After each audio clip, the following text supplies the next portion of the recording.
Europe 1, 7h47. Kurt Westergaard est l'un des auteurs des 12 caricatures de Mahomet qui, en 2005, ont provoqué la colère des islamistes au Danemark et que Charlie Hebdo avait publié. Depuis, il vit sous la menace et il est votre invité, Thomas, pour l'interview vérité d'Europe 1. Bonjour Kurt Westergaard. Good morning. Bonjour à vous. Caricaturer le prophète, ça a failli vous coûter la vie, à vous, plusieurs fois. Hier, la liberté de plume de Cabu, de Wolinski, de Tinius et de Charb leur a coûté la leur.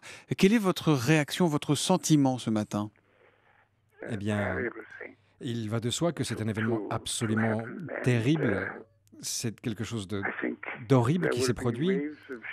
Et je crois que l'ensemble des médias sera traversé par une véritable onde de choc suite à cet événement, comme le sont d'ailleurs mes propres concitoyens ici au Danemark, qui eux-mêmes sont effrayés. Les médias danois également ont peur aujourd'hui. Ceci étant dit, il faut lutter contre cette peur. Il faut faire preuve, en un certain sens, d'une certaine autocensure de ses propres sentiments, comme j'ai pu le faire moi-même d'ailleurs par le passé et pendant de longues années. Et je sais ce qu'il en coûte. Et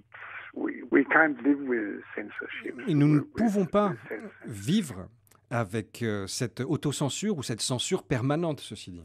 Ça veut dire quoi, autocensure ? Ça veut dire qu'aujourd'hui, il ne faut plus dessiner ce qu'on a envie de dessiner, il ne faut plus dire ce que l'on a envie de dire, que les terroristes ont gagné la partie ? Non, je ne crois pas que les terroristes aient remporté entièrement la partie. Maintenant, je connais un peu le monde des médias et je sais que les gens peuvent être parfois très prudents. Les gens essaieront sans doute peut-être de se retenir davantage à l'avenir, de ne pas insulter le prophète. Je sais que certains de mes collègues sont très soucieux, justement, d'éviter d'offenser les musulmans. Et cela est bien sûr très regrettable, à mon avis. Nous devons être courageux et ne pas céder à cette tentation.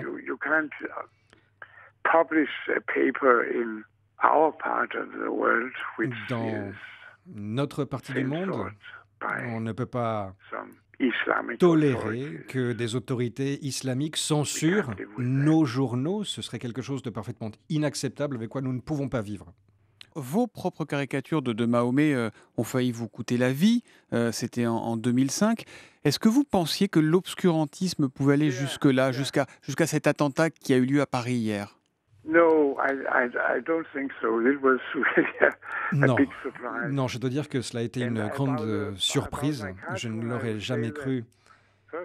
Et je dois dire tout d'abord que ce sont bien des terroristes, c'est le seul mot qui s'impose, qui utilisent certains versets du Coran comme dynamite spirituelle. C'est bien cela que j'ai moi-même essayé de montrer avec ma caricature du prophète, avec une bombe à la place du turban, c'est ce que j'ai essayé d'illustrer. Maintenant, certains ont interprété cela comme une offense au prophète. Je n'y peux rien moi-même. Et je ne peux pas décider à la place d'autrui comment interpréter une caricature. Dès lors, que dire ? Effectivement, j'ai dessiné cette caricature et je l'assume et je m'y tiens, cela va sans dire.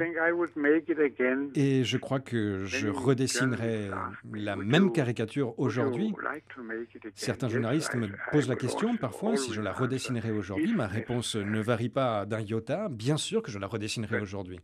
Vous évoquiez ce dessin. Quelle est votre vie, vous, depuis ce dessin de Mahomet, publié en 2005 avec une bombe à la place du turban ?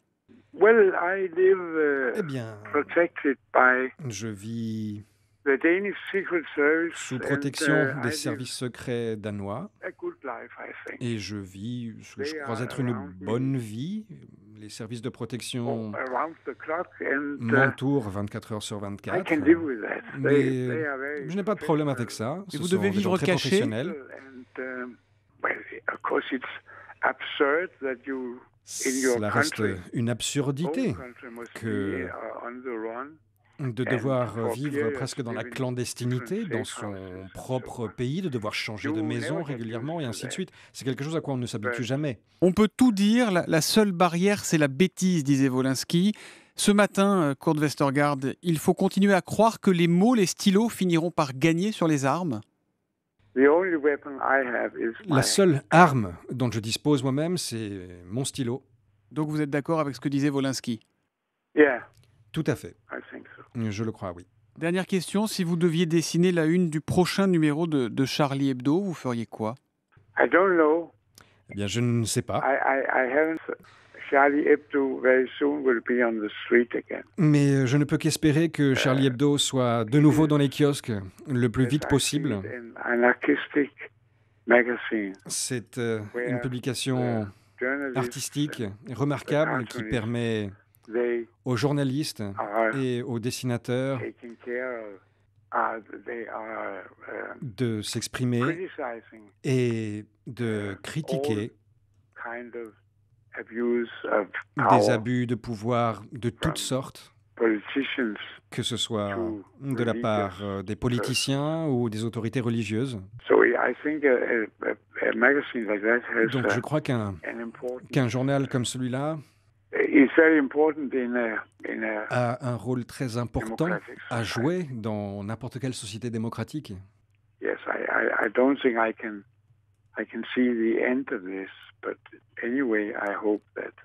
Et là encore, que dire, je ne peux qu'espérer que ce sera là le dernier attentat terroriste dont nous aurons à témoigner, mais je ne peux pas en être sûr, bien sûr.